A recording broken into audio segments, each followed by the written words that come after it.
104 ডিগ্রির জ্বর নিয়ে আমি এই অর্ডারটা কনফার্ম করি। আমার নিজের গায়ে হলুদের প্রোগ্রামের জন্য আমি একটা ইন্টারনেট থেকে হলুদের লেহেঙ্গার স্যাম্পল নামাই, কিন্তু সামহাও আমার বিয়ের প্রোগ্রামটা পোস্টপোন হয়, তো ওইটার করা হয় না। বাট আমার মনের মধ্যে ইচ্ছা ছিল একটা লেহেঙ্গা করি, অনেক তো শাড়ি করা হলো। ঠিক এর 6 মাসের মাথায় আমাকে একজন নক দেয় যে সে তার হলুদের প্রোগ্রামের জন্য একটা লেহেঙ্গা করতে চায়। সে যেই ডেমোটা দিল হুবহু আমি যেটা চাচ্ছিলাম সেটাই।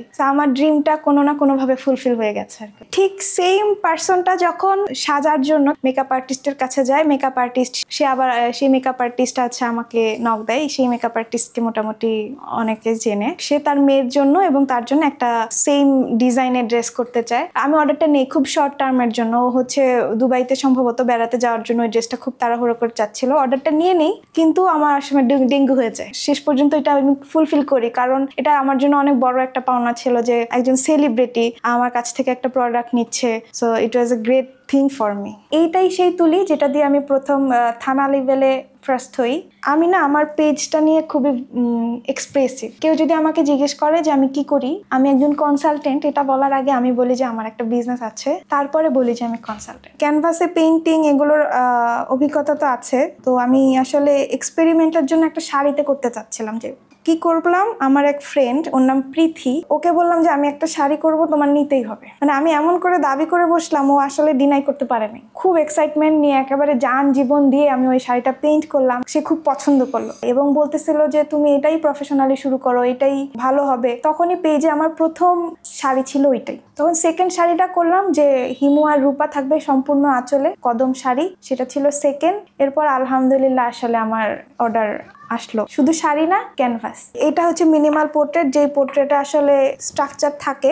আপনি যদি এই মানুষটাকে চিনে থাকেন, আপনি আসলে ধরে ফেলতে পারবেন যে এটাই সে। ফেসলেস আর কি, ফেসলেস পোর্ট্রেট। আমি বেশিরভাগ সময় সন্ধ্যার পরে কাজ করি, রাত 2টা-3টা বাজে। আমার সারাক্ষণ মনে হতে থাকে যে এই ছবিটা যখন সে তুলছে, সে কি করতেছিল, কি ভাবতেছিল। আমার যদি এটা করতে 3 ঘন্টা লাগে, আমার 3 ঘন্টাই ওই মানুষটার মধ্যেই মনে হয় আমি থাকি। এটাকে প্রফেশন হিসেবে নিব আসলে তো আমি বুঝি নাই। আমার যখন অনার্স মাস্টার শেষ হয় তার আগেই তো এটা শুরু করা। আমি আসলে খুব কমফোর্টেবল ছিলাম যে আমি নিজের বস।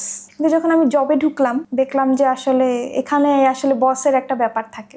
আমি যখন ফুললে এখানে কনসেন্ট্রেট করার চেষ্টা করলাম, খুব একটা ফ্যামিলি সাপোর্ট পাইনি, কিন্তু আলহামদুলিল্লাহ এখন সবাই প্রাউডলি বলে মিতু যে কনসালটেন্ট, সেটার পাশাপাশি বলে যে ওর একটা ছোট বিজনেস আছে। বাসায় যদি জিনিস থাকে আমার আম্মু বের করে দেখায়। ইন্টারেস্টিং যে স্টোরিটা, আমি একটা কৃষ্ণচূড়া শাড়ি করি। ক্লায়েন্টটা ছিলেন ইউকে তে থাকে উনি। তখন বললো যে আমি যখন ছোটবেলায় বাংলাদেশে ছিলাম, আমাদের তো পুরাতন বাড়ি, আমার বারান্দা থেকে একটা কৃষ্ণচূড়া গাছ দেখা যেত। কৃষ্ণচূড়া গাছের মাঝে হচ্ছে মেঘলা আকাশ দেখা যেত। আমি চাই এই জিনিসটা আমার একটু ফুটে আসুক আমার কোনো শাড়িতে, আপনার কি পসিবল কিনা। আমি বললাম আচ্ছা, আমি আপনাকে ডেমো করে দেখাচ্ছি, আপনার ভালো লাগলে আমি ওইটাই হচ্ছে প্রসিড করব। তাকে দেখাই এবং সে খুবই পছন্দ করে। সে শাড়িটা পরে নিয়ে ইউকেতে এবং আমার সাথে শেয়ারও করে। 7,500 টাকার ওড়নাটা হচ্ছে খুবই রিনাউন্ড একটা পেজ। ওরা একটা ড্রেস সেল করবে, সেটা হচ্ছে অ্যারাউন্ড 50,000 ছিল। ওই ড্রেসের সাথে একটা ওড়না ছিল। তো ওড়নাটা করতে চাই, আমি যোগ বিয়োগ করে দেখলাম আসলে ওড়নাটা 7,500 না, আরো বেশি নিলে হয়তো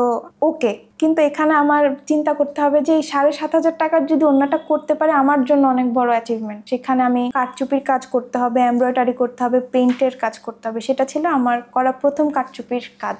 এরপর থেকে আসলে আমার কারচুপির কাজ যে পছন্দ হলে মানুষের, এখন আর শুধু পেইন্টিং কেউ নেয় না, এখন সবাই কিছু না কিছু কারচুপি করতে চায়। আমার ছোটবেলার সবচেয়ে প্রিয় সাবজেক্ট ছিল ড্রয়িং। খেলার জায়গা ছিল আমার কম, সো আমি ফ্রি টাইমে দেখা যেত বেশি পেইন্টিংই করতাম।